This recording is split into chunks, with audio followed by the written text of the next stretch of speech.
Sejam todos muito bem-vindos ao nosso primeiro Decifrando Cast. Eu sou o Felipe Verlang.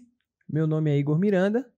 Estamos aqui hoje com Fabrício Nogueira, professor, terapeuta, formado em contabilidade, filosofia, psicologia, teologia, com mais de 10 especializações na área de inteligência emocional, inúmeros cursos, né, que não deu pra gente contar antes de começar aqui, e mais de 25 anos de experiência no atendimento aí a famílias e pessoas. Seja muito bem-vindo, Fabrício, ao seu podcast. Muito obrigado. Eu tenho certeza que nessa apresentação faltou alguma especialização, porque são tantas. Não dá pra falar tudo. Não dá.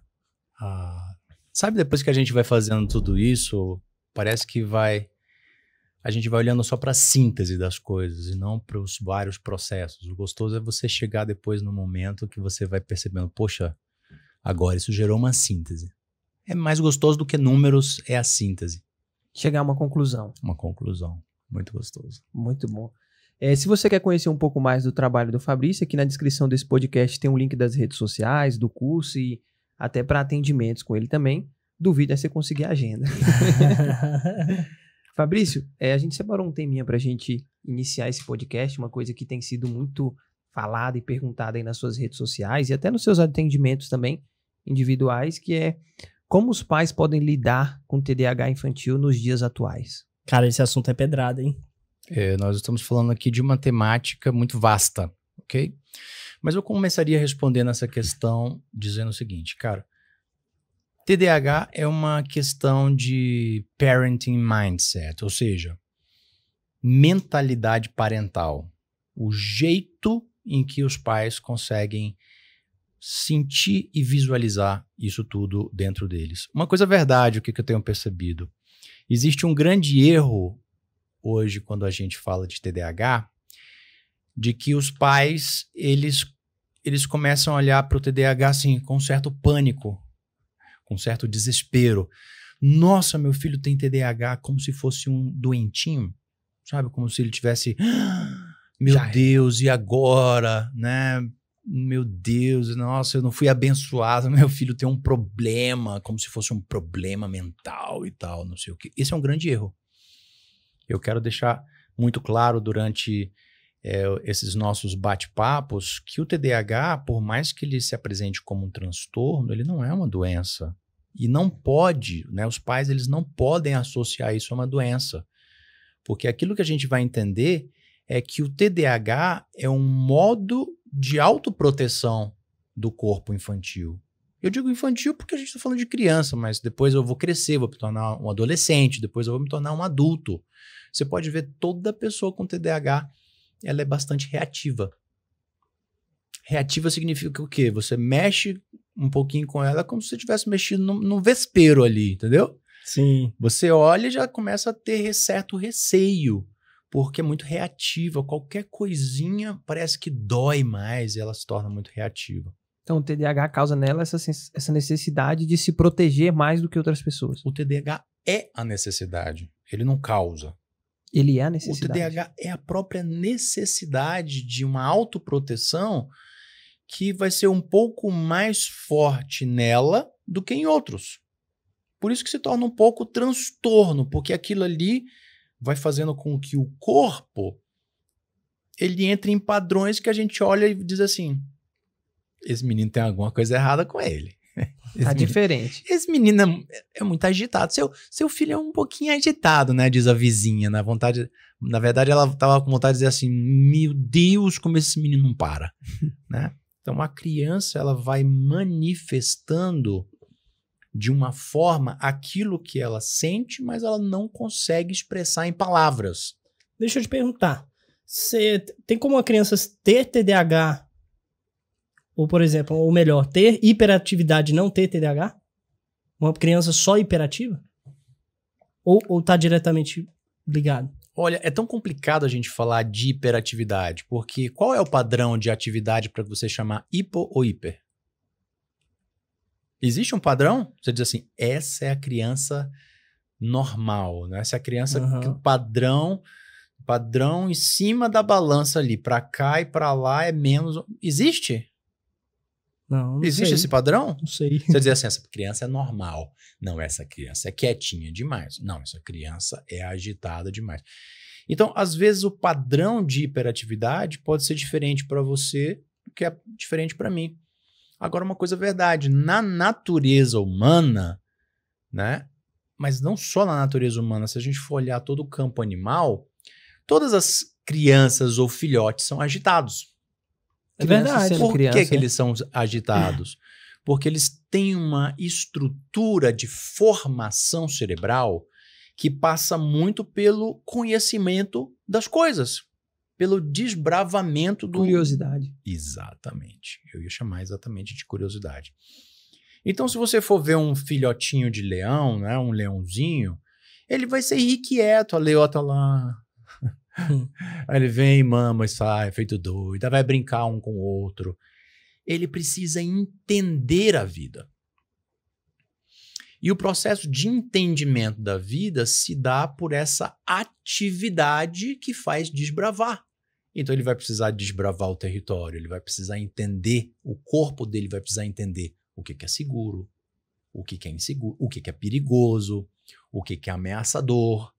Apesar dela não ter ainda uma consciência plena disso. A criança é igualzinha. Quando a gente olha para um bebezinho de 1 ano, 2 anos de idade, ela não tem noção das coisas, mas ela quer ter a noção das coisas. Então ela pega nas coisas, ela leva a boca, né?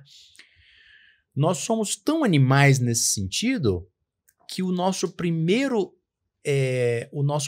sentido de conhecimento com o mundo é a boca. Então, às vezes a gente olha o nosso cachorro, né? Nosso cachorrinho, ele quer ter um contato conosco, nos dá carinho, né? Mordendo de leve, exatamente. Ele é muito bucal, sim, né? E a gente vê a mesma coisa na criança. Quando a criança começa a se desfazer do bucal, os pais até olham assim com certo, né? Poxa, que bom que parou de ficar colocando tudo na boca, né? Mas isso se chama conhecimento, desbravamento. Então, o processo de formação cerebral é um processo que passa pelos 5 sentidos, ok? E os primeiros sentidos são esses. Ele não tem uma percepção visual boa. Então, você vai lá e faz assim na criança, você primeiro vai bater nela para depois ela perceber que você bateu nela. Uhum. Então, ela não tem ainda a habilidade visual. E deixa eu te perguntar, por que hoje em dia se fala tanto em TDAH e alguns anos atrás ninguém falava disso? Por que hoje está tão em alta esse assunto? Tão em evidência. Tão em evidência. A percepção que às vezes parece para quem não estuda esse assunto é que é uma besteira, que agora é mimimi. A percepção que fica. Eu queria saber sua opinião sobre isso. Eu acho que à medida que nós vamos evoluindo cientificamente falando, sociologicamente falando e antropologicamente falando, vai se tornando mais evidente tudo que incomoda. Então, se tornou mais evidente porque, digamos, durante muito tempo percebia-se uma certa dificuldade de aprendizado, uma hiperatividade em algumas crianças, mas dava-se um outro nome a isso. Ah, essa criança é lerda, né? Não consegue aprender, avoada, esse menino é burro. Não, né? para quieto. E aí, outras diziam, essa criança, né? Nossa, não para. Tem muita energia. É um pimentinha, tem muita energia, pronta. Então a gente dava tantos nomes para tantas coisas, né, que a ciência médica, quando percebeu um certo padrão, esse que é o processo, padronizar de certos comportamentos em certas crianças, juntamente com certos estudos neurológicos, que também só aconteceu por causa, por exemplo, do eletroencefalograma, de uma ressonância magnética, que são coisas dos últimos 20, 30 anos. Então, como é que você poderia afirmar alguma coisa 40 anos atrás, se você não fazia nem ideia que aquilo ali poderia ser uma espécie de transtorno?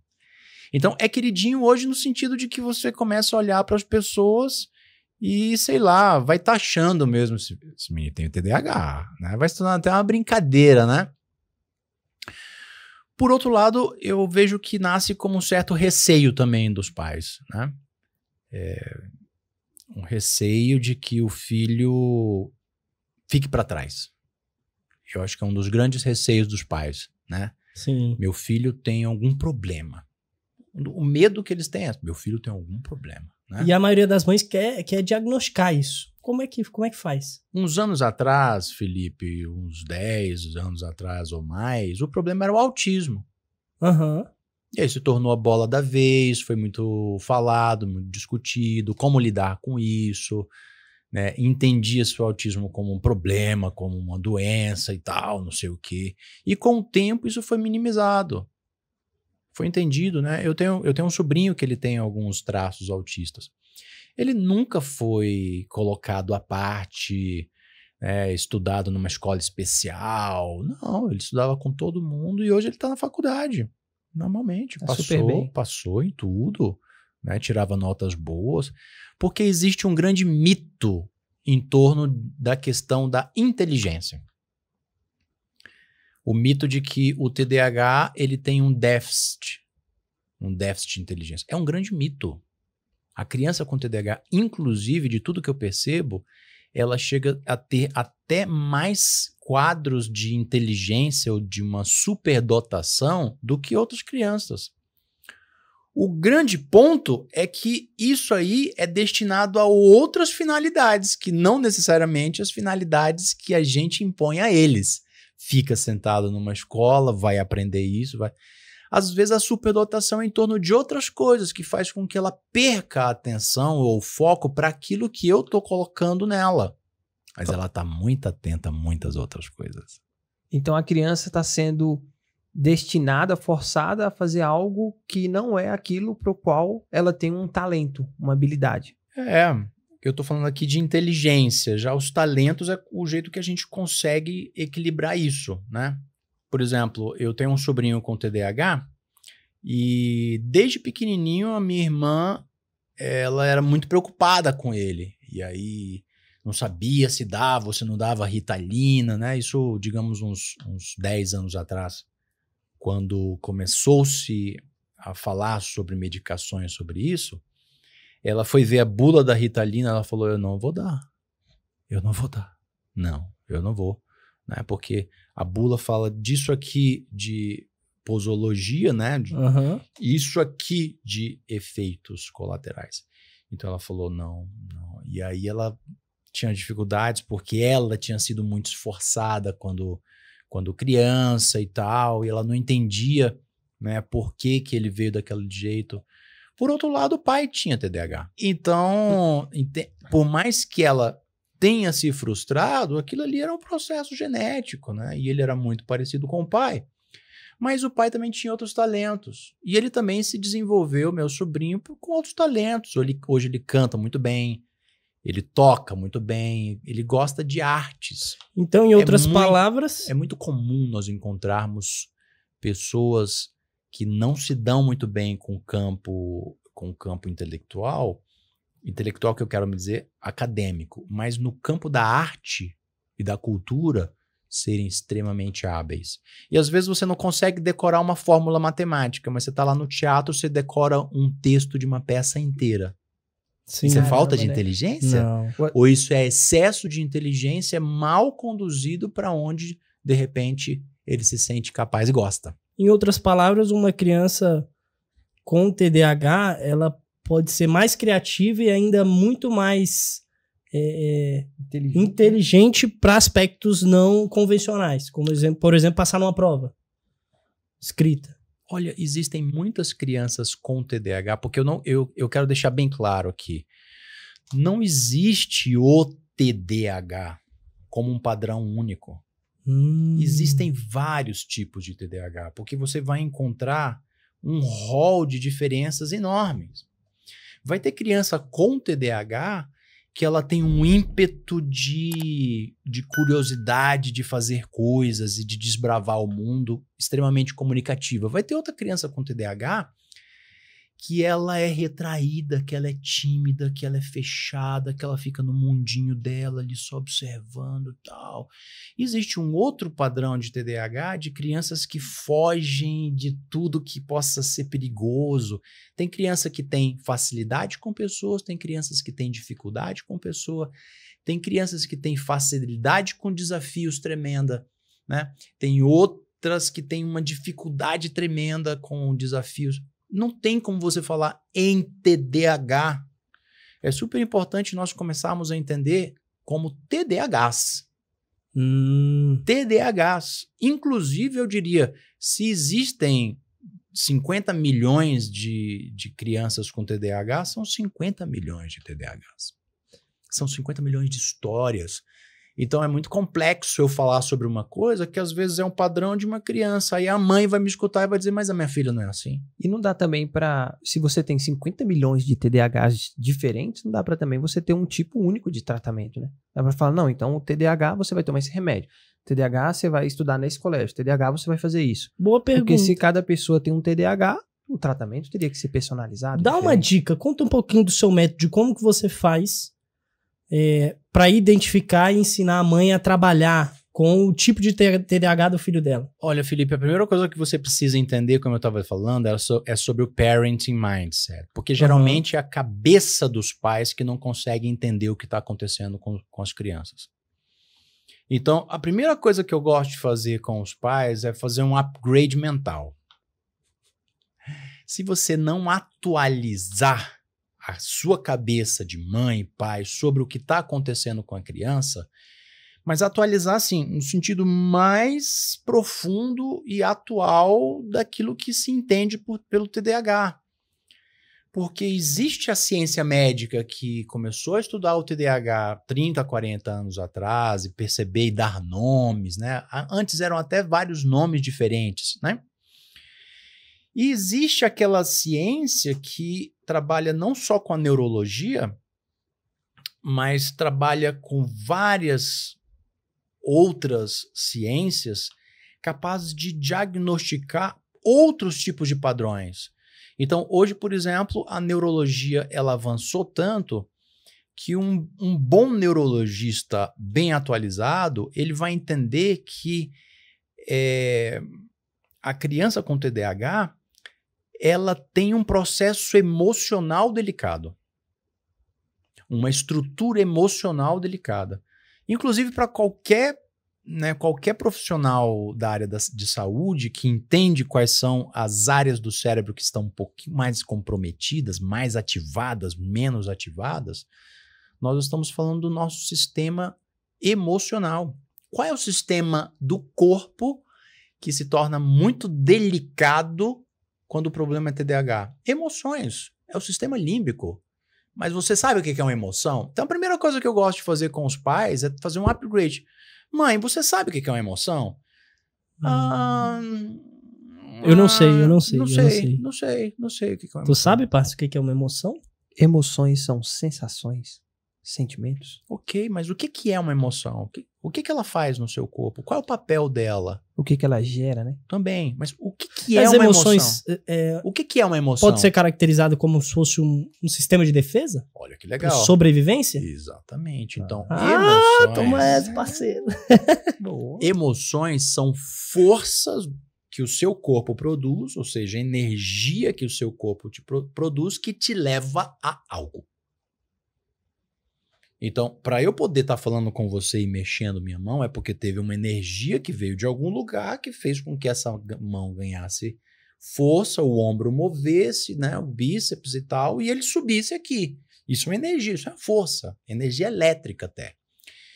Então, a emoção é uma estrutura energética de caráter não só cerebral, apesar de que é o sistema límbico que faz o gerenciamento, mas ele tem um caráter completo no corpo, sobretudo nessa área que nós chamamos, né, a antiguidade chamava o centro das vísceras. Né, quando você olha para a literatura antiga, por exemplo, a literatura bíblica antiga, o centro das emoções é onde? O coração. São as vísceras. As vísceras. Sobretudo, eles entendiam essa área dos rins. Então, várias vezes você vai escutar assim: cinge os teus rins e vai para a batalha. O que isso quer dizer? Protege o teu emocional e vai. Coragem. Né? Coragem. Então, a couraça é exatamente aquela que pega toda Sim. aqui a parte das vísceras, que corresponde ao quê? Coração, pulmão, fígado, rins, pâncreas, né? Estômago, intestino, nós estamos falando. E quais são as áreas do nosso corpo, curiosamente, que embrulham quando a gente está passando por um momento emocional delicado? Que entram em tilt. Primeiro o teu pulmão, né?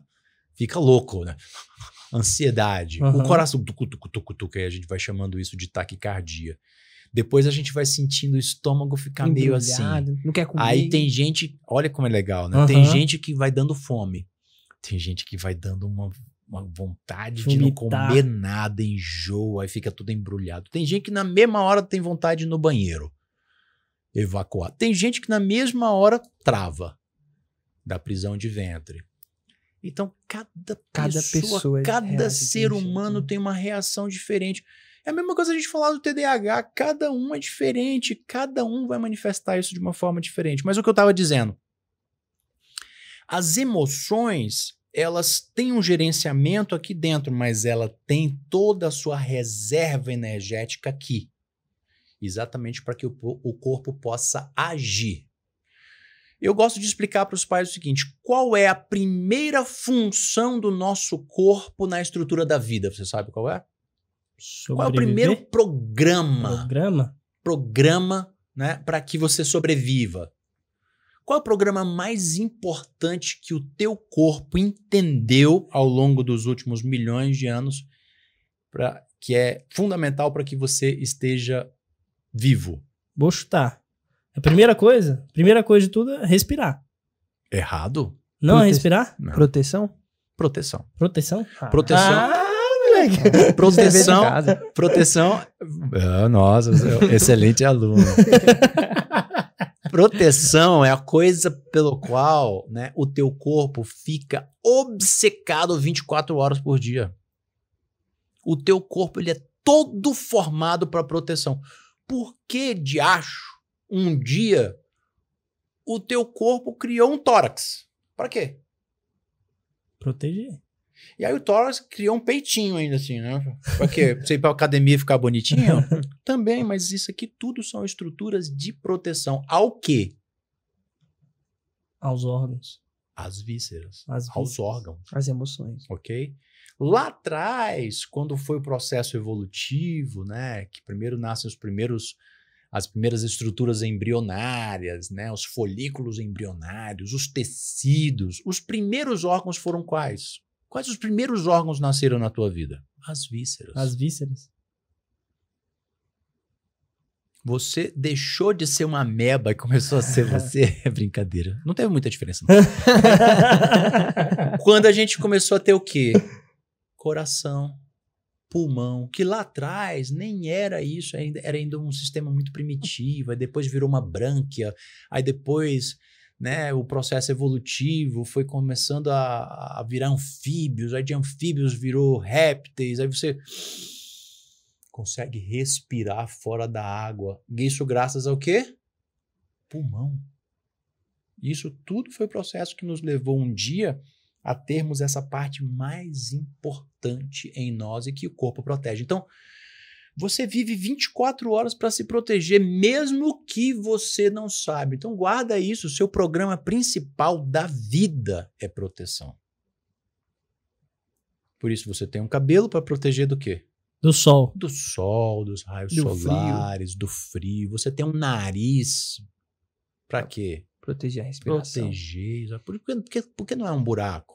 Porque ele tem a finalidade de proteger. Por que você tem dentes? Ah, é para comer. Não, é para morder. É para se defender. Por que você tem pelos? Proteção. Por que você tem pele?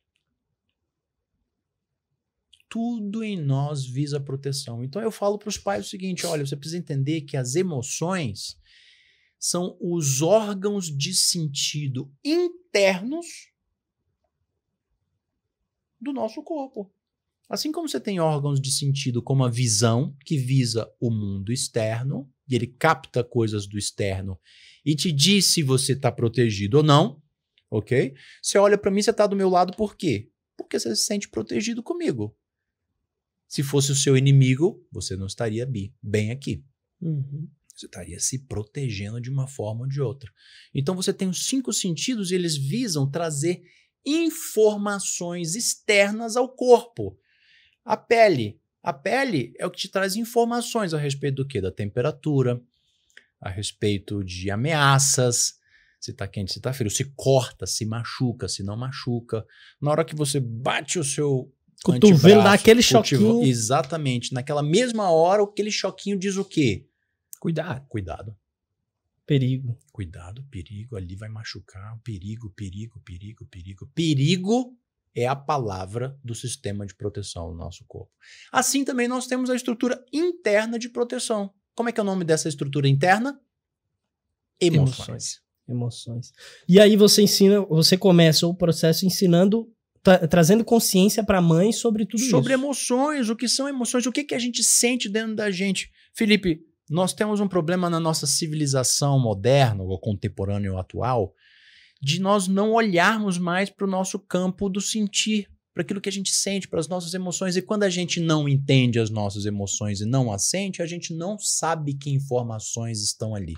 Deixa eu te perguntar, é muito comum a mãe passando por esse processo, querendo ajudar o filho, é muito comum que ela comece a perceber, caraca, eu preciso ser ajudada primeiro, ou não é normal isso?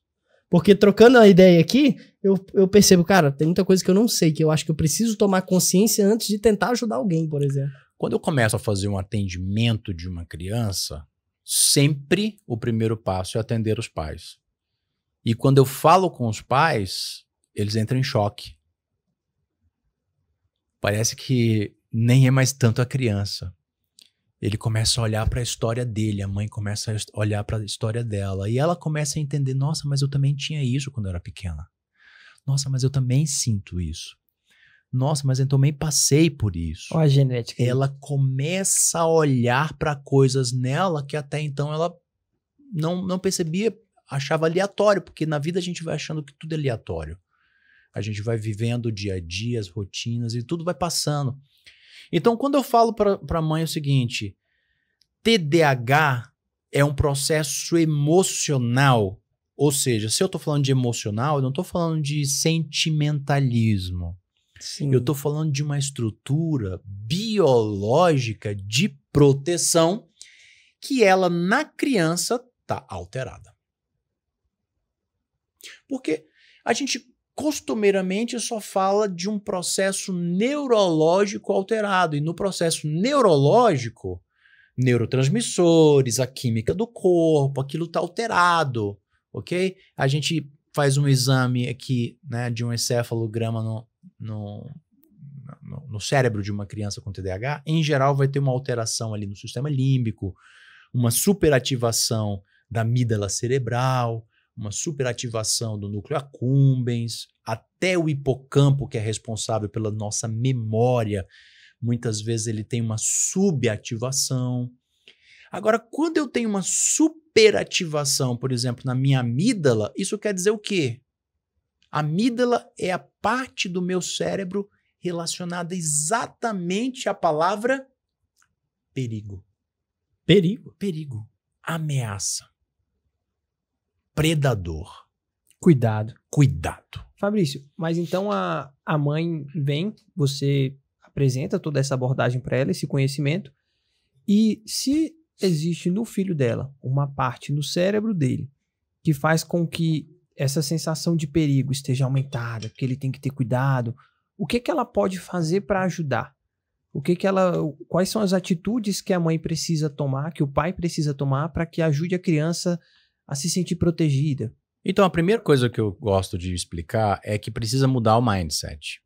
Porque enquanto você vive com aquele mindset antigo, achando que, por um lado, é um problema neurológico. Então, muitos pais que já conhecem um pouquinho a questão do TDAH e só olham a partir da perspectiva da medicina tradicional, que fala assim, olha, é um problema neurológico, ele nasceu com esse probleminha, ok? E para que a gente consiga atuar um pouco mais nos sintomas, a gente vai ter que aplicar aqui uma medicação para que, né, ela possa regular essa química interna, dar um ajuste a essa estrutura que está hiperativada no cérebro.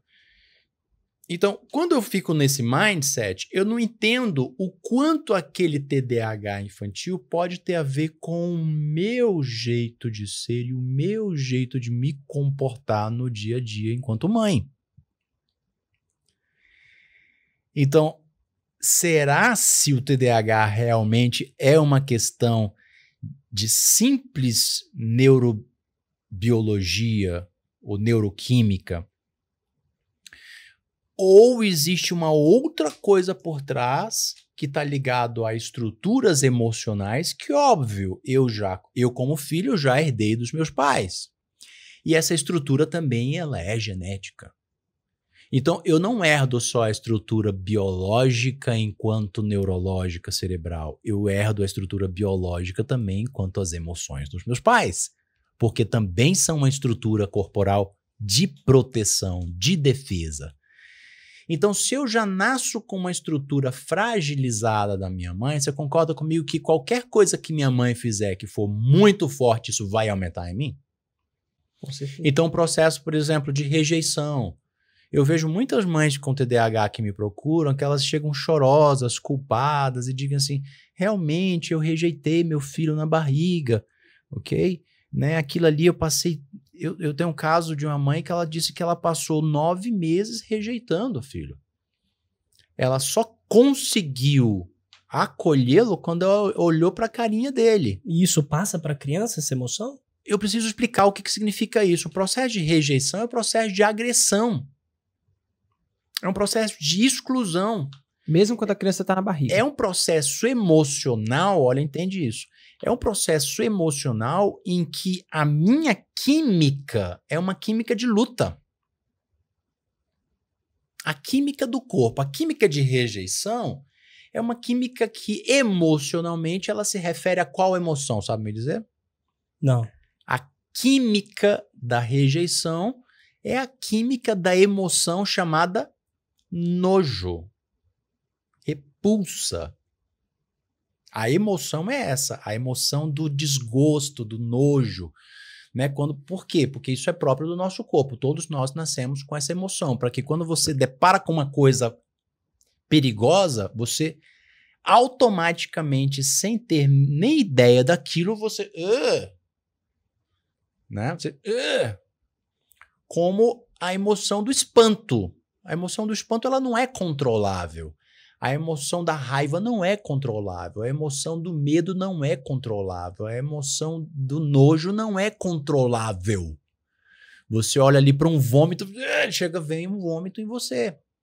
Você olha ali para fezes ou para um cadáver, vem em você. Não é sua cabeça que delimita. Isso são as emoções. As emoções elas são autônomas no nosso corpo. Nós não as conseguimos controlar.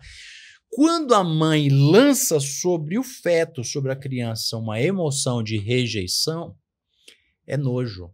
E nojo é ataque. Então você produz dentro de você uma química de ataque. Contra uma seu química de próprio exclusão contra o seu próprio Mesmo filho. que ela não queira. Mesmo que ela não queira fazer isso. Porque ela não controla, né? Mas o que ela... pelo menos nesse caso, ela passou 9 meses rejeitando. Então não é que ela não quisesse 100%. Ela não queria aquela criança. Ou, por exemplo, você pega uma criança, digamos, que foi objeto de um estupro. Não é porque a mãe quer, mas ela não vai conseguir ter controle sobre o nojo de ter sido agredida e rejeitar. Mas, no final de contas, a química de comunicação entre a mãe e aquele embrião e aquele feto vai ser uma química de agressão. E como isso... Essa química de agressão, se nós quisermos entender isso no dia a dia, é como se não tivesse paz.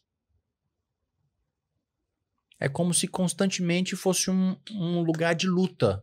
Uma briga. Uma briga. Guerra. Eu preciso me defender do meu filho, então eu ataco o meu filho. Como eu ataco, o que aquela criança recebe? Um ambiente de ataque. Para onde ela vai se desenvolver enquanto feto para se defender do ataque da mãe? Produzindo uma estrutura de defesa mais forte. Então, se a mãe está atacando ali com muito cortisol, com muita adrenalina, que são hormônios de ataque, né? Com aquele hormônio de nojo, a primeira coisa que a criança não vai receber é oxitocina, que é o hormônio do calor, do acolhimento. Do amor, né? Então, ela vai sentir zero amor. Uma criança que tem sentimento químico de zero amor, como é que vai ser a autoestima dela? Como é que vai ser o amor próprio dela? Então, quando essa criança cresce ali no seio familiar, ela já nasce com a sensação de rejeição. Isso vai trazer para ela sensação de paz ou sensação de perigo? Perigo. Perigo. Então, por exemplo, é muito comum crianças que tenham passado por rejeições maternas rejeitarem o peito. Por quê? Porque você passou um tempo me agredindo, eu sinto que você é o quê? O inimigo. O inimigo. E deixa eu te perguntar, Só tem que como... é um paradoxo, porque o inimigo é a única pessoa que pode cuidar de você. Sim. Caramba. A criança, ela se vê Olha a encurralada, né? loucura, olha a loucura que pode estar presente na Caramba. cabeça de uma criança com TDAH. Isso vai se manifestar em quê? Uma energia dispersa. Ele precisa se defender, mas não sabe de que nem Sensação de de quem. ameaça o tempo todo. E a sensação de ameaça o tempo inteiro. Por quê? Porque ele foi alimentado por aquela química. E aqui... Isso são emoções, só para a gente poder finalizar esse assunto. Uma emoção como essa vai alterar o estado emocional dessa criança, sim ou não? E esse estado emocional vai fazer com que a minha estrutura biológica responsável pela minha defesa também vai ser alterada, sim ou não? Sim. E aqui que entra o processo da alteração neurobiológica do sistema límbico. Um outro caso, só para a gente concluir isso aqui. A mãe não rejeitou. Pelo amor de Deus, Eu ia fazer Fabrício. bem essa pergunta. E se a mãe não rejeitar? A mãe não rejeitou, mas ela passou por um processo de agressão muito forte. Ela se sentiu agredida. Como, por exemplo, ela se sentiu agredida? Eu sou a mulher e você é o meu marido e você me agredia. Fisicamente? Fisicamente, moralmente, psiquicamente falando. Então ela se sentiu muito agredida, muito humilhada. Ela sentiu aquilo dentro do corpo dela, sim ou não? Sim. A criança e a mãe, eles têm uma simbiose. É o único. O que a mãe sente, a criança a vai criança sente. É uma simbiose, por isso que eu tenho um cordão umbilical, né? Tudo vai para ali. A criança tem uma simbiose perfeita com a mãe. Por isso que a mãe tem um instinto materno de proteção tão forte, porque eles são uma só coisa. E para a mãe perder esse filho, geralmente é muito difícil, porque está ligada a ela mesma, carne da minha carne, corpo do meu corpo. Essa mãe se sente atacada, a criança também pode se sentir atacada. Digamos que essa mãe teve uma gestação difícil, em que ela se sentiu muito atacada, muito insegura. A criança sentiu a mesma coisa. O que a estrutura evolutiva infantil ou do feto vai fazer? Também criar uma estrutura mais forte de defesa. Autoproteção, exatamente. Essa estrutura vai ficar super ativada. Aí a criança nasce já muito sensívelzinho a ataques. Então, às vezes, ela vai se tornar uma criança que tem uma dificuldade alimentar, uma criança que tem uma dificuldade com o escuro, uma dificuldade de dormir, uma dificuldade com qualquer pequeno barulho, porque ela tem uma hipersensibilidade auditiva, visual, tátil. Isso tudo, se não for entendido pelos pais, esse é o upgrade. Isso tudo, se não for entendido pelos pais, ele vai olhar para a criança como se conscientemente ela estivesse provocando aquilo. Então ele faz uma birra porque esse menino precisa de umas palmadas, precisa aprender. Não, ela precisa fazer um upgrade dentro dela e entender que talvez ela, quando pequenininha, ela também já sentiu aquela insegurança, né? E uma criança que se sente rejeitada, sente, por isso que a gente precisa falar do TDAH a partir do sentir, a partir das emoções. Nenhum pai, nenhuma mãe vai conseguir lidar bem com o TDAH se ele não começar a entender o que a criança sente. Quando você começa a entender o que a criança realmente está sentindo, você começa a julgá-la menos, você começa a atacá-la menos e você começa a acolhê-la mais. Mas, por exemplo, uma criança que se sentiu rejeitada, ela tem muita dificuldade com nãos, com negativas. Mãe, não sei o quê. Não. A sensação dela... Que não o molequinho. Exatamente. O molequinho, ele era do tipo de criança que a mãe dizia não, ele botava a mão na prateleira do mercado, né? Exatamente. Então, nessa hora, olha que legal, nessa hora, o emocional ativa uma parte sua da rejeição, que é como ativasse a rejeição, e vem aqui para o teu sistema límbico, ele fica cego. O que significa ficar cego, Fabrício? É como se você precisasse tanto se defender daquele perigo, daquela ameaça, que há uma leve desconexão entre o campo emocional e o campo racional. Você perde o controle da razão. Ele fica governado pelas Você fica emoções. governado pelo instinto. A criança não sabe o que está fazendo. Ela não sabe o que está fazendo, mas ela só sabe que ela... Então vem uma raiva animal. Por quê? O que nos difere da estrutura animal é a nossa estrutura cortical, nosso cérebro. E ali não liga, porque quando aqui está em extrema ativação, é como se você estivesse na selva diante de um leão. Você vai pensar muito? Você não pode pensar, você tem que pensar um mínimo e aquela energia destinada para fuga. Então você vai correr. É que nem uma mãe, quando vê a criança em extremo perigo, ela tem uma força que ela não sabe de onde vem. Ela diz assim, foi Deus. Eu entendo que foi Deus, mas na verdade foi o corpo dela que jogou uma energia de proteção naquela criança e ela teve força para levantar um carro. É o instinto materno. A cabeça dela não funcionava, mas o corpo pegou toda aquela energia do corpo, ok? Toda aquela energia completa e jogou ali nos braços ao ponto dela levantar um carro.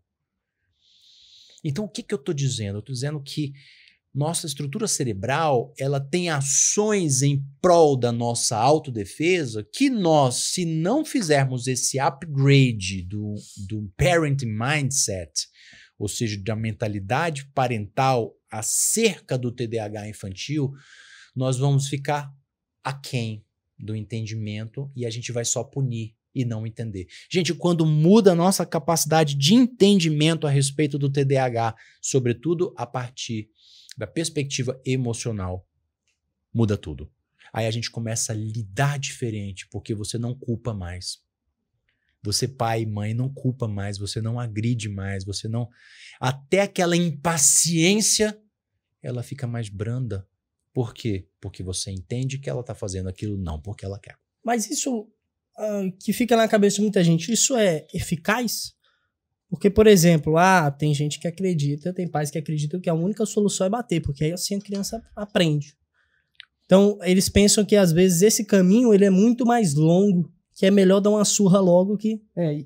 E até complementando a sua pergunta, eu quero entender também, que faz parte disso que o Parça falou, mas coisas no ambiente familiar que vão intensificar isso, né?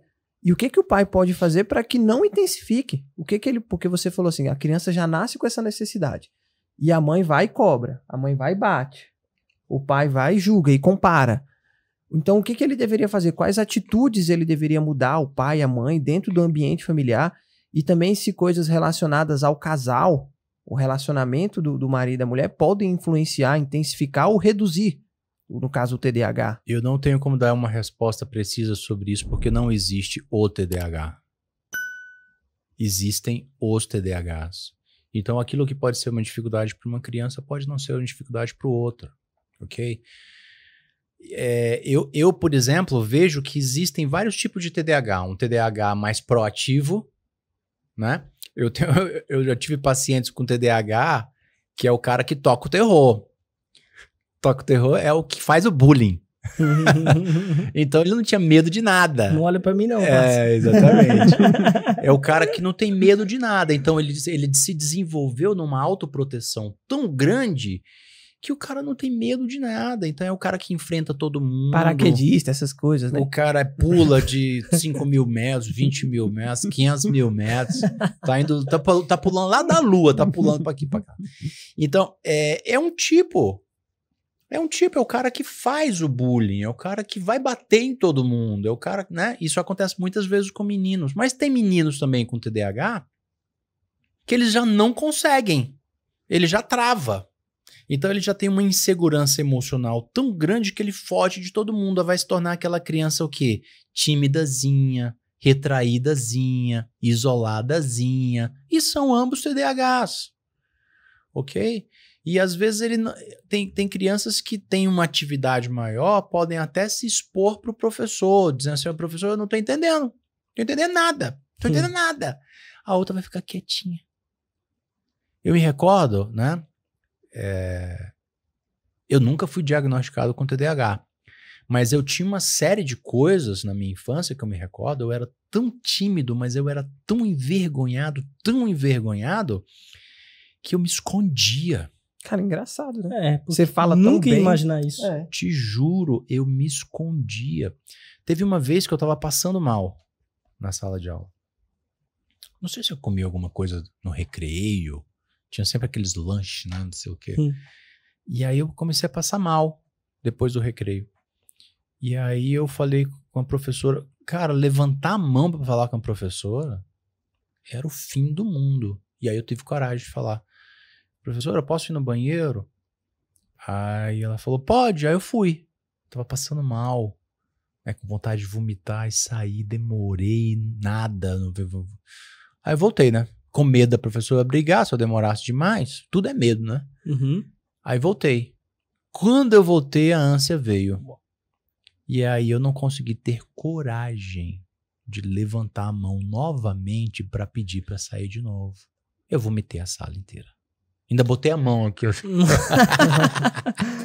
Caraca. A coisa espalhou para todos os lados. E aí a pergunta vai ser sempre a mesma. Por que você não falou? Né? É emocional, né? E aí é emocional. Por que as pessoas não entendem? Caramba, a emoção travou ele. E ele passou uma vergonha maior. Era melhor ter passado a vergonha de pedir de novo do que a vergonha de vomitar na frente de todo mundo. Exatamente. Só que o emocional bloqueou o racional. Mas é porque não era vergonha, me corrija se eu estiver enganado. Não era vergonha, era medo. Era medo. E não é que a vergonha não seja medo, tá? São sinônimos? É o medo canalizado pro canal da vergonha. A vergonha é sempre o medo. Mas minha pergunta foi diferente da sua. A minha pergunta anterior foi em relação a... Tem muita gente que acredita que a única solução é a surra.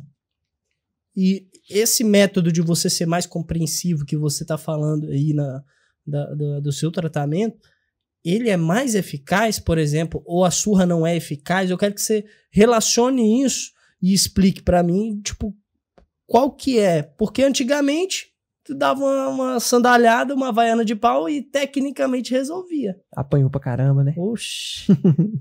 Existe a diferença entre compreensão e superproteção.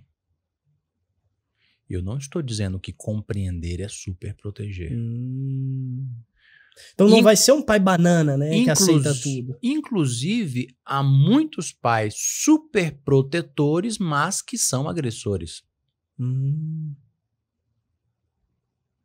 Agridem muitas vezes verbalmente, mas são superprotetores. Não deixa a criança fazer nada, né? Não deixa a criança sair, não deixa a criança ter uma frustração, não deixa, mas são agressivos. Então, muitas vezes se pegam gritando. O que é uma contradição, né? Você protege, mas você agride. É e não é. Porque quem é o pai? Quem é o superprotetor? O pai? Tá, mas quem é o superprotetor? Ele superprotege por quê? Porque ele tem uma super insegurança. Todo superprotetor é aquele super inseguro. Você consegue entender o fenômeno? Eu só ajo a partir do que eu tenho, do que eu não tenho? Uma subsegurança vai me levar a um excesso de necessidade de proteção. Porque eu sou inseguro. Se eu sou inseguro, eu tenho que proteger mais. Cara, faz total. E o cara que é inseguro, pelo próprio mecanismo, que ele é muito medroso, ele vai agredir mais, porque tá dentro dele. Ele também não vai ter controle sobre as suas raivas. O mesmo processo que acontece com a criança que eu terminei de explicar, vai acontecer com ele. A criança às vezes vai fazer uma coisa, menino! Então há muito necessidade dos pais se cuidarem. Agora, como muitas vezes a gente passou por muita porrada e a gente acha que mudou pela porrada, ok? A gente pensa que a gente mudou e que a criança continua igual. Então vamos bater porque batendo vai mudar. Eu vou ser muito sincero com vocês. Uma palmada, ela tem o seu poder? Sim. Tem o seu poder, ok? Como é que você adestra animais? Pelas punições. É possível adestrar crianças pelas punições? É possível. Mas tem adestramento também só via petisco também, não tem? Mas não esquece de uma coisa. O petisco, ele também tem 2 nomes. Reforço e punição. Reforço positivo, reforço negativo. Quando você ganha o reforço positivo? Quando faz a coisa certa. E quando você ganha o reforço negativo? Quando faz coisa errada, aí é... Quando não faz aquilo que deveria fazer. Também Sim, é uma punição. Entendi. Ok? Então, esses 2 elementos, eles fazem muito parte da vida do ser humano, de qualquer animal. Reforços. Você pode reforçar positivamente, você pode reforçar negativamente, que a gente chama de punição. As punições funcionam? Funcionam. Ok? Não tem como não funcionar. Agora, a pergunta é o que eu quero gerar no meu filho? A pergunta não é se elas funcionam ou se elas não funcionam. O que eu quero gerar no meu filho? Porque, por exemplo, eu cresci com uma sensação muito grande de ter sido injustiçado pela minha mãe, que me batia. Porque ela não sabia o que estava acontecendo. Então não adiantou a surra. Olha só. Se eu, criança, estou agindo, né, com uma birra por uma sensação e a minha mãe não entende, me corrige, eu posso ter uma sensação de injustiça muito forte. E aí eu posso até obedecê-la. Mas na base do ódio. Mas no ódio. Quero que ela morra. No ódio. Você tá entendendo? No ódio. E assim que você tiver maior, você vai responder, né? Aí a pergunta que eu te fiz foi essa. O que eu quero para o meu filho? Sim. Então, pode funcionar. Não estou dizendo que não vai funcionar. Sim. Às vezes até, né, a gente pode até discutir se necessário ou não. Ok? Tá. No mundo animal existem correções. A cadela dá uma mordida no cachorrinho e ele entende, né? O gatinho faz, né? Mas tem que ser no mundo animal assim, porque a cadela não vai falar, ô meu filho, não faz cocô aí não. Não caga aí não, que o dono vai brigar com nós. Eu particularmente, eu não entendo a correção física como o fim do mundo. Depende do sentimento que a move. Então, por exemplo, quantas vezes você vai se perceber dando um tapinha na mão do seu filho porque ele está colocando a mão na panela quente? Na tomada. O Ian não pode ver uma tomada. Na tomada. Então você vai lá e bate, mas a motivação aqui é o quê?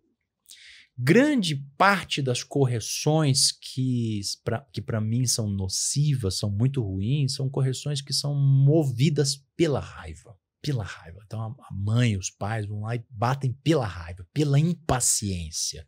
E a impaciência, ela é derivada da raiva, ok? Então, quando você corrige pela raiva, você está emitindo uma agressão.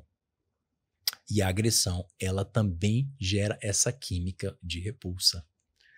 Então, querendo ou não, uma criança ela vai sentir a energia da exclusão. E quando E já aí foi feito aí já começa a ficar ruim, entende? um cenário, a mãe já errou, ela tá tomando ciência aqui. Cara, eu fazia isso com meu filho, eu batia, eu era ríspida, mas... Cara, ele já tá maior, ele já tá grande. E aí? Qual idade?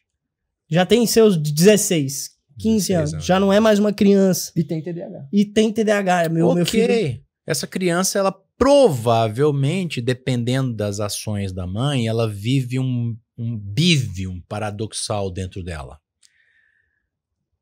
O amor e o ódio. Ela ama, precisa, mas também odeia. E você percebe isso a partir de comportamentos. Adolescentes isolados. O que é um adolescente isolado? É aquele que rejeita. É aquele que diz, eu não te quero aqui. Eu não quero fazer parte do seu mundo. Você já está ali num paradoxo, porque você sabe que aquela pessoa talvez é a única que faz alguma coisa por você nessa vida.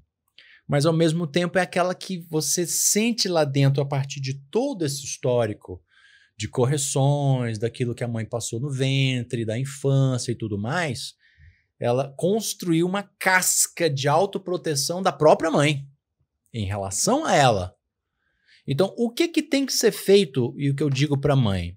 Primeiro, a mãe precisa desse upgrade, ela precisa entender o que aconteceu e ela precisa colocar a mão na consciência e dizer, meu Deus, eu não tinha consciência disso. Gente, só essa mudança da consciência já faz com que o olhar dela para o filho já mude. Agora, eu preciso tratar a culpa da mãe, porque, em geral, a culpa ela vai gerar uma superproteção. Então, quando eu me sinto culpado em relação ao meu filho, eu deixo de dizer um não quando eu precisava dizer um não. Porque, gente, não dá para você criar uma criança, um jovem, um adolescente sem limites. Porque você não pode dizer, você não pode ficar super protegendo, né? Você não pode simplesmente querer, né? Como eu falei, compreensão não é ausência de correções, porque a criança ela só vai ter o seu norte a partir do sim e do não. Aqui é bom, aqui não é bom. Ela está no processo formativo. Então não tem esse negócio de você dizer sim o tempo inteiro, porque eu não quero fazer meu filho sofrer. Quando eu digo eu não quero fazer meu filho sofrer, então eu não vou dizer um não para ele, é isso. Ou a insegurança ou a culpa. Como é culpa, eu acabo cedendo. Então a mãe tem que ser tratada, Felipe. A mãe precisa ser tratada. Não é a questão de bater ou não bater. É uma questão de como aquela educação dela não vai levar a criança para um caminho bom. Porque se a mãe tem muita culpa e permite muita coisa, às vezes a criança vai fazer coisas que ela não deveria fazer. Sim. Ela vai invadir o espaço da outra, vai bater na outra, ela não vai ter limites, ela vai ficar excessivamente no computador, excessivamente numa internet, num joguinho, no celular. Ela vai fazer o que ela quer. Se a criança não tiver limites, ela vai fazer o que ela quer. Então hoje eu conheço muitos pais assim, né? A criança diz assim, eu quero jogar futebol, quero fazer escolinha. Quando chega daqui a 3 semanas, não quero mais ir. E quem manda na vida dos pais é a criança, ela que decide. E eu vejo muitos pais errando muito assim hoje, dizendo assim, chega para uma criança de 2, 3 anos de idade, o que você quer comer? Nossa. Esses dias eu estava fazendo uma viagem, onde é que eu estava? São tantos lugares que esse cara viaja. Ele passou 30 dias na Europa. Deixa eu só pensar aqui onde é que eu tava. Onde eu estava? Eu estava no Rio Grande do Norte, estava em Natal. E aí no café da manhã, aquele restaurantezão, bifezão, assim, o pai carregando uma criança assim de no máximo 2, 3 anos de idade e dizendo, o que você quer comer? A criança não sabia nem o que era aquilo, gente. Ele fez 3 pratos de comida para uma criança de 3 anos de idade. O que aconteceu com essa comida? Foi toda pro lixo. Porque você quer dar à criança um poder sobre algo que ela nem está sabendo o que é aquilo. Ela nem entende. Ela não sabe o que é aquilo. Ela não tem conhecimento sobre 10 tipos de bolo, 10 tipos de salgado, 10 disso, 10 de não sei o quê. Sim. Então cabe ao pai o quê? Dar o caminho. O caminho é isso, é fazer o pratinho Você dela. vai comer isso. Você faz o pratinho dela. Ou então, Pode em vez de- acontecer. Em vez de você vai comer isso, você prefere esse ou esse, dentro dos limites que o pai... Não, mas você pode fazer o pratinho, porque no fundo, querem saber? Os filhos, eles querem ser como os pais. Uma referência, né? O filho, ele quer ser igual ao pai, igual à mãe. Agora, se você entrega uma responsabilidade, a criança sente a sua insegurança. É uma puta responsabilidade também, né? Para uma criança decidir o que comer num café da manhã farto no Mas hotel. ela vai dizer aleatório, ela nem sabe o que é, ela vai só dizer. Vai olhar o mais E deixa colorido. eu te perguntar, como é que é a vida adulta, uma visão de futuro, assim, de uma criança que recebeu tudo dos pais? Quais são as dificuldades que essa criança, que esse adulto vai enfrentar por ter tido uma infância mimada, vamos dizer assim? Como é que ele vai ser? Quais são as características comuns? Eu posso dar 1000 respostas para você, porque são 1000 crianças, são 1000 mimos, né? Não tem como fazer a mensuração disso. Agora, se ela não tiver a noção de limites, pode ser que ela tenha muitos problemas na vida.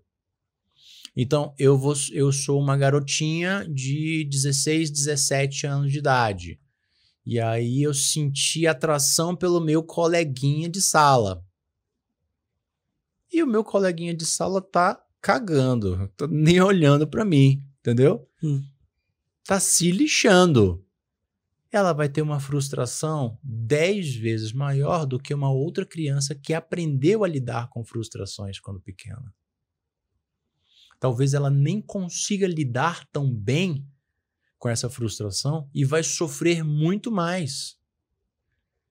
Então, essa ideia de não colocar limites é uma ideia que também ela é muito furada, porque eu não preparo o meu filho para as realidades, que é o quê? Eu não posso ter tudo o que eu quero. Criar adultos fragilizados, né? Completamente fragilizados. Então, muitas vezes, a sociedade caminhando em torno desse caminho, ela não está preparando, por exemplo, rapazes e moças, se for pelo caminho desse ser sem limites, mimado, para um casamento, por exemplo. O casamento é uma realidade em que duas pessoas são muito diferentes e vai dizer não. Aí eu vou fazer o quê? Vou fazer uma birra? Aí eu vou dizer não. Greve de sexo? Fulano não gosta de mim, fulano não sei o quê. Vai ter um processo de separação e depois pode ser que não consiga nunca mais ter um novo relacionamento. E na vida profissional, né? E na vida profissional, você é o quê? Vai ser sempre chefe? Você já nasce chefe? Tem que ser herdeiro, né? Entende? Mesmo herdeiro, você vai lidar com quantas frustrações. Você é lá um chefe, é o seu funcionário diz: tchau, tô indo embora, fiquei sozinho. Vai fazer uma birra? Você vai fazer. Então, assim, é um processo muito delicado. É super importante entender o reforço positivo e o reforço negativo, porque eles são fundamentais na vida.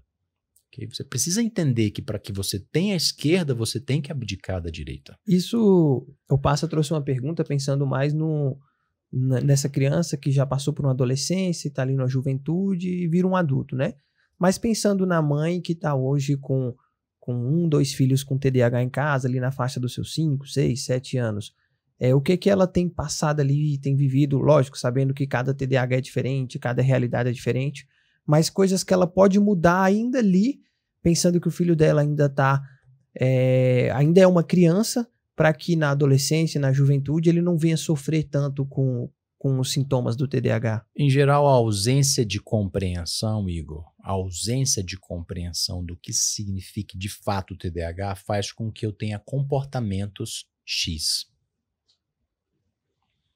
Quando eu começo a ter compreensão, isso começa a me gerar um comportamento X mais alguma coisa, até que isso se torne um comportamento Y. O que você quer dizer, Fabrício? Por exemplo, eu conheço mães de crianças de TDAH muito frias. Frias no sentido de não recebeu muito abraço, não recebeu muito afagos dos pais, né? Carinho, amor. Quando essa mãe, que veio de um padrão X, começa a entender o quanto a falta de uma conexão física. Conexão física significa isso. Eu gosto muito de falar com os pais e com as pessoas. Nós temos pele para sentir-nos uns aos outros.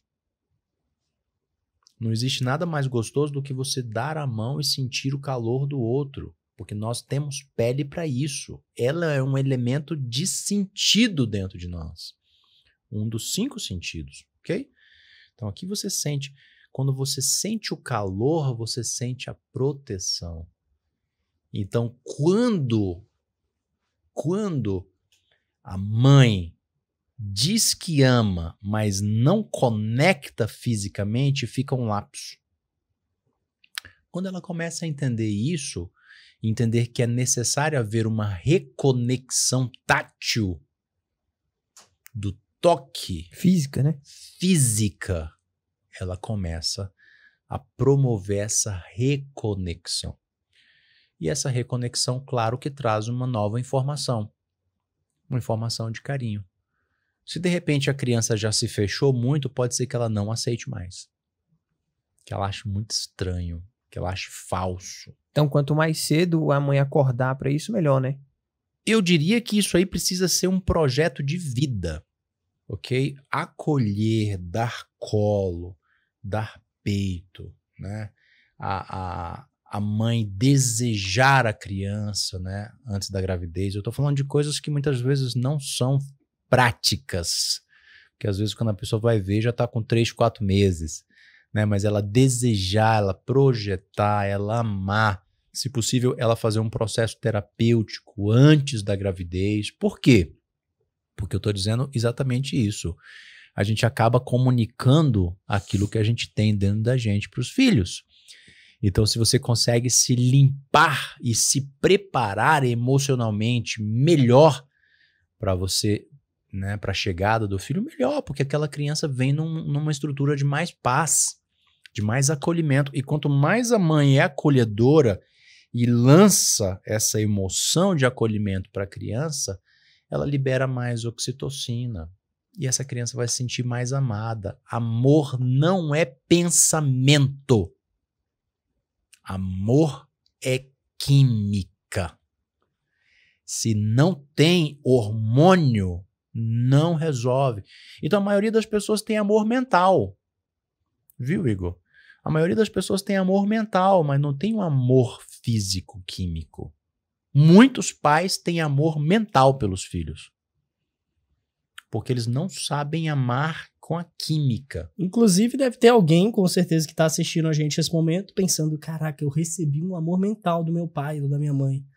Porque eu não recebi abraço do meu pai, mas ele sempre me trazia um lanche ou algo do tipo, demonstrando carinho do jeito que ele aprendeu. Pois é, existe diferença entre amor e cuidado. Não necessariamente cuidado é carinho. É cuidado. Cuidado significa uma certa atenção àquilo que eu gosto, àquilo que, né? Cuidar. Amor é diferente. Então, você precisa sentir a conexão entre as coisas, porque minha mãe pode dizer, eu te amo, e eu sentir que aquilo é falso. Eu já atendi um pequeno, né? Que eu achava muito estranho, porque o pai dele parecia tão afetuoso, dava beijinho, e dizia eu te amo, e quando ele estava sozinho comigo, ele dizia assim, tudo mentira. Quantos anos? 11 anos de idade. Caraca. Tudo mentira. E com um processo depressivo tremendo. Ele se encolhia na cadeirinha, ele ficava que nem um ovinho, assim. Como se no estado fetal, né? Mas quem dizia isso era a criança. Cheio de tristeza. Mas por que e com que ela a dizia? sensação de que não gostavam dele. Então é muito importante isso. Mas de fato não gostavam? Claro que não. E Imagina. o que gerou essa percepção? O que pode ter gerado essa percepção? Ok. Já ouviu falar em emoções? Ah, as tripas, né? Era o que... Os tripas. É víscera. Era o que ele Muito sentia. Ele também não sabia explicar, mas era o que ele sentia. E como é que trata uma criança assim? Você tem que tratar as emoções. Só dar remédio? Por- Dopar a criança? Não. Por isso que não adianta você simplesmente ir tratando a partir do mental, a partir do racional. Porque racionalmente ele sabe que o pai dele ama. Mas emocionalmente não é o que ele sente. Então você tem que tratar as emoções. E você não muda emoções se você não tratá-las. Faz sentido. Você tem que tratar as emoções aqui dentro. Hoje existem técnicas de neurociências que conseguem lidar com as emoções. Okay? Ferramentas que conseguem abarcar e dar uma modificada, uma anulada nessas emoções. Eu tenho até um curso em que eu ensino uma técnica para tirar algumas espécies de medos da vida das crianças. Porque funciona muito mesmo, anula. O cérebro, ele ao mesmo tempo que ele é muito inteligente, ele é muito bobinho. Se você souber o mecanismo dele de agir, você quebra aquele dado, aquela informação, você quebra. Você quebra um trauma. Fabrício, você consegue quebrar um trauma dentro de mim? Consigo quebrar um trauma. Basta que você use uma técnica por meio da qual você entenda como o cérebro funciona, entenda como as emoções, como elas também se localizam aqui no nosso sistema torácico, né, visceral, e transformar isso e tirar de dentro do ser. Então você tem que trabalhar as emoções. Se você não trabalhar as emoções, o pai vai ficar ali batendo o martelo o resto da vida, ok? Mas ele também tinha comportamentos em que ele demonstrava que ele não confiava no filho. E a gente pensa que a criança não é inteligente. E às vezes a superproteção pode trazer sim a sensação na criança de incapacidade. Meu pai não confia em mim, eu não sou bom, eu não presto para nada. Ele está querendo te proteger para que você não se machuque, mas ele sente como uma falta de confiança. E por que isso, Fabrício? Porque a base da superproteção é uma insegurança. Não adianta, então, você tratar as emoções da criança se não houver uma mudança de atitude dos pais. O que acontece? Tudo em nós é um ambiente.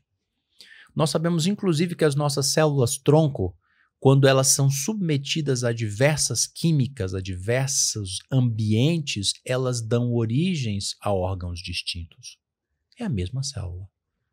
Ok? O seu narizinho, né, tão bonitinho, ele tem mesmas células, mas elas são modificadas a partir daquela química, a partir daquela acidez, a partir daquela estrutura. Tudo bem? O que eu quero dizer com isso? O ambiente faz as realidades. Qual é o maior órgão do seu corpo? A pele. A pele. E ela é responsável pelo quê? Para dar informações acerca do ambiente. E para proteger também. É, aqui tá frio. Entendeu? Então, o frio vai fazer com que o meu corpo entre num estado. A minha pele é que me traz essa informação. O ambiente. Então, de que veio, por exemplo, o processo evolutivo de milhões de anos? Do ambiente. Um ambiente de escassez, um ambiente de abundância, um ambiente de frio, um ambiente de calor, um ambiente de excesso de sol, um ambiente de falta de sol. Então, quando eu estou falando com os pais, e o pai ele quer que a criança faça um tratamento de TDAH, mas o ambiente familiar continua o mesmo, é como se você mantivesse tudo aquilo que faz mal para a criança e desse para ela um remedinho, como se aquele remedinho fosse milagroso. Não, tem que mudar. E o que é que tem nesse ambiente familiar que é tão danoso para crianças de TDAH? Tipo, coloque exemplos pra gente, para que as pessoas que estão ouvindo, assistindo a gente, consigam identificar. A palavra mais importante que você precisa entender, mãe e pai, se eles estão nos ouvindo, claro, sobre o processo de TDAH é a palavra insegurança. A palavra mais importante de TDAH é insegurança, ok? Medo, tá? Então, veja bem, quem é o único ser que pode me proteger? Se eu me sinto inseguro, eu tenho que ter a proteção de quem? Dos meus pais. Mamãe e papai. Se eu nasço muito inseguro e eu já começo desde pequeno a sentir a ausência deles, isso vai aumentar ou diminuir a minha insegurança? Aumentar. Vai aumentar. Então, um dos processos que interfere muito no TDAH é a ausência. a ausência, a falta de atenção. Ah, Fabrício, mas eu tô ausente, mas eu deixo uma pessoa cuidando. Gente, até que a criança vai entender que você é a mãe ou não é a mãe, ela tem que ter um processo de desenvolvimento muito grande, porque a criança, ela entende pelos 5 sentidos. A criança entende que a mãe é a mãe por causa do som da mãe. A voz, o batimento cardíaco, porque ela estava lá dentro 9 meses. A criança entende que é a mãe pelo cheiro da mãe. Qual o melhor cheiro do mundo? É o cheiro da mãe, se eu não rejeitar a minha mãe, claro. Qual é a visão da mãe? Sentir a mãe, a criança pequenininha, ela gosta muito de botar a boca na mãe, né? E ela já começa, a primeira coisa que instintivamente a criança tem é botar a boca na mãe, okay? Na mama da mãe e sugar o leite. E a pele, o calor. Então, a criança, ela identifica e ela recebe a segurança pelos 5 sentidos. Aí, de repente, essa mãe não tá mais. Então, não tenho mais o cheiro dela, não tenho mais o odor dela, não tenho mais o sabor dela, não tenho mais o toque dela. Dentro dela, o que aconteceu? Meu Deus. Perdeu. Cadê minha mãe? Aconteceu alguma coisa. Tô em perigo. Começam exatamente os processos naturais, biológicos, instintivos das inseguranças. E aí ela vai começar a desenvolver o medo de perder. Abandono. De não ter mais. Então, o TDAH não necessariamente é algo apenas genético. A criança pode ter nascido normal e ter desenvolvido TDAH? Ou necessariamente tem que ter o fator genético? A partir de tudo que eu estou dizendo para você, todo mundo tem emoção? Todo mundo tem emoção. Sim. E a mãe pode ter emoções mal estruturadas, sim ou não? Sim. O pai pode ter emoções mal estruturadas? Sim. E TDAH é um nome. É um nome que a ciência deu para uma coisa que tá aqui dentro de mim.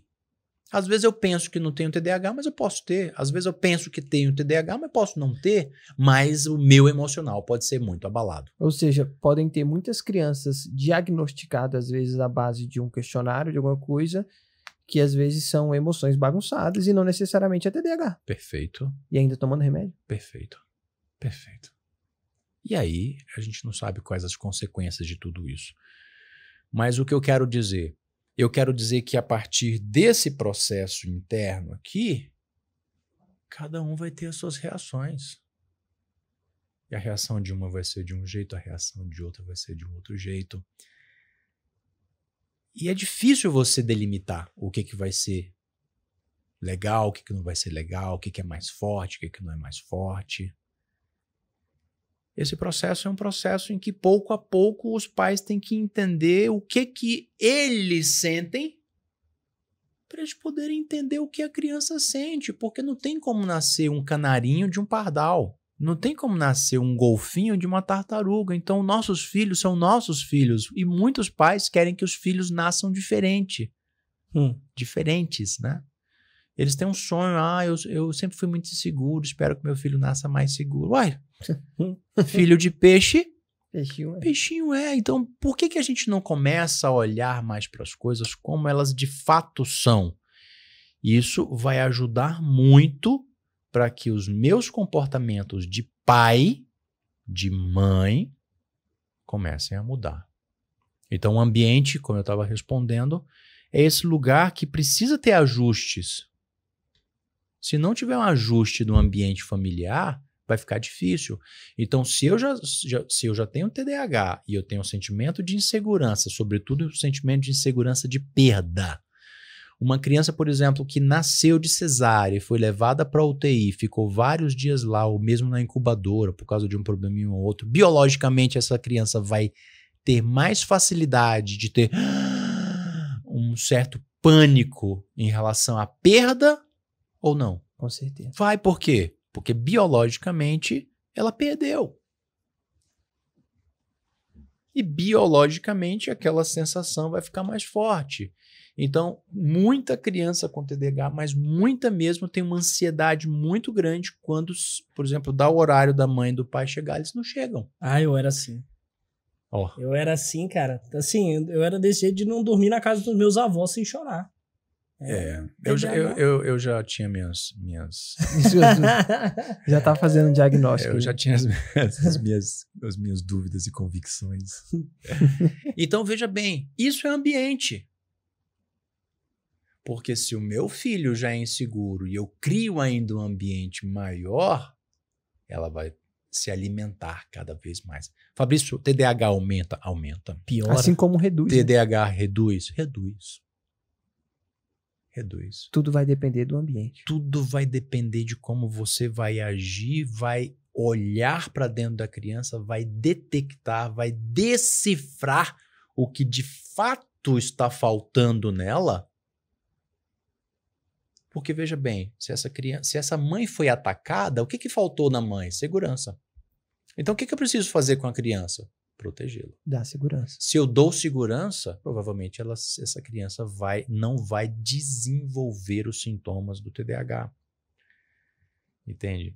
Se eu, como pai, levo a criança lá na escola, deixo lá, ela fica louca porque não quer que o pai vá embora. O pai fica ali, e o pai fala assim, eu vou te proteger. Se algum moleque vier aqui, olha, eu vou quebrar, cara. Ele gera todo um discurso para que aquela criança se sinta bem protegida. Ela vai se sentir protegida. Agora, se o pai é extremamente ausente, se a mãe é extremamente ausente, só entregou lá e não sei o que, a criança se sente o quê? Desamparada. Criança desamparada vai ter mais facilidade de ver o seu TDAH com mais sintomas? É claro que sim. Isso é ambiente. Fabrício, que top. Cara, dá pra gente passar 10, 15 horas com 10, 15 episódios só sobre esse assunto. Eu acho que hoje foi um ótimo primeiro episódio, porque é um assunto que você domina bastante e a gente abriu aqui um leque para diversas perguntas e ramificações desse mesmo tema que devem ter surgido aí para os nossos espectadores. Então, se você está assistindo e surgiu alguma dúvida, algum questionamento, algum insight, não deixe de comentar aqui embaixo, porque os nossos moderadores vão fazer uma análise dos comentários e vamos trazer, possivelmente, em outros episódios também.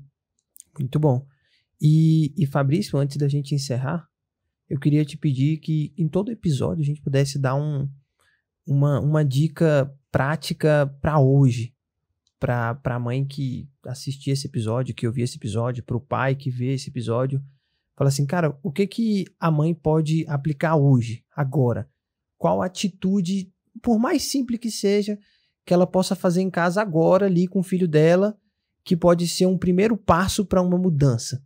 Eu queria que a gente terminasse todo o episódio assim e você falasse, mãe, hoje faça isso. Mãe, pai, se reconecte. Nós estamos vivendo dias em que existe uma tendência dos pais, visto que eles são tomados de muita atividade, trabalho, cansaço profissional, né?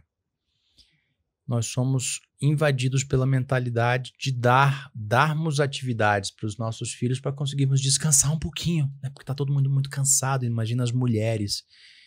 Eu tenho uma preocupação muito grande com as mulheres porque elas estão extremamente sobrecarregadas. E muitas vezes você passar uma atividade para o seu filho para você conseguir ficar sozinho um pouquinho e descansar é uma solução. Isso está ganhando uma escala muito grande e está criando desconexões. Desconexões significa, às vezes, eu estou presente, mas eu estou desconectado. E, às vezes, quando eu estou presente, eu estou ali só para cobrar que aquele serzinho, né, faça ou cumpra coisas que ele tinha que fazer. Eu sinto muito assim nas relações. Eu tenho muita experiência com famílias e eu tenho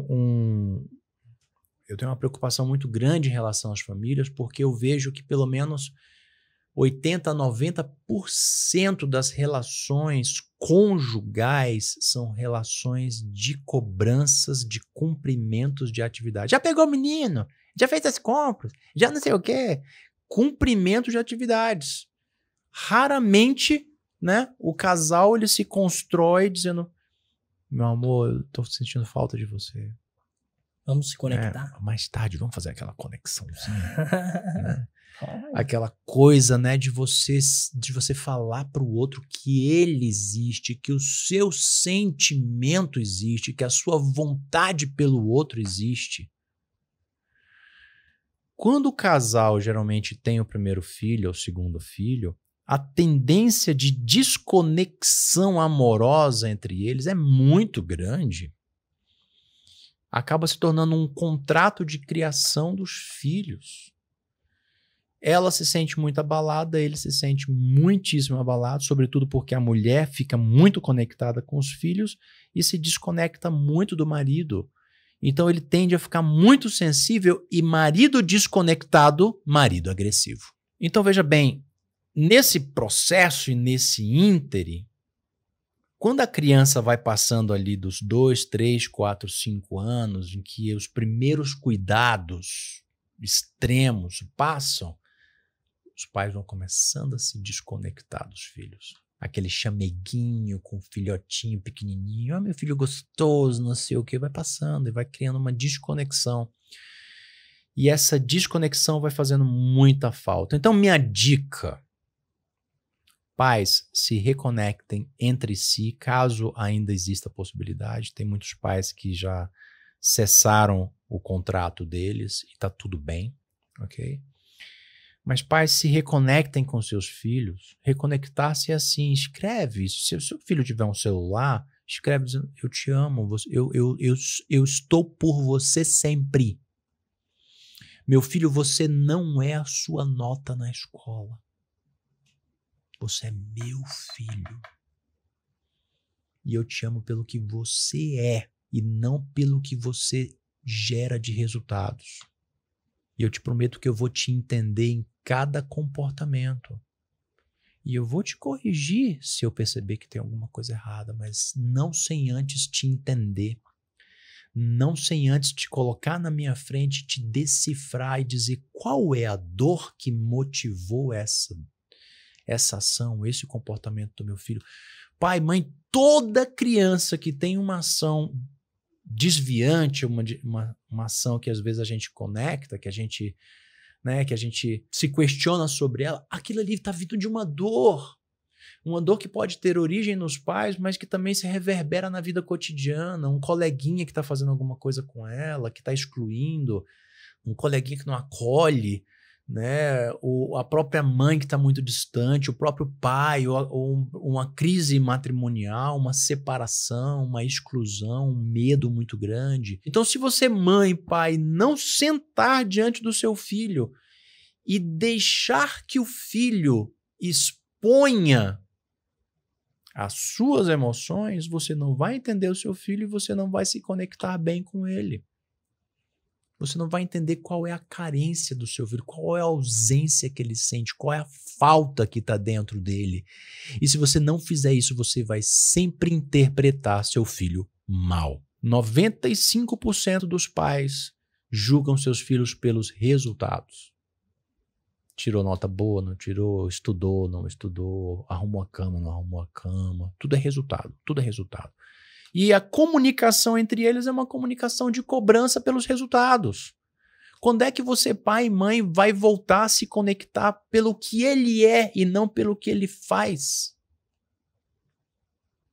É disso que as crianças sentem falta e que dá uma ânsia, e que dá um pânico, e que ele não sabe se ele pode contar com os pais ou não. Insegurança.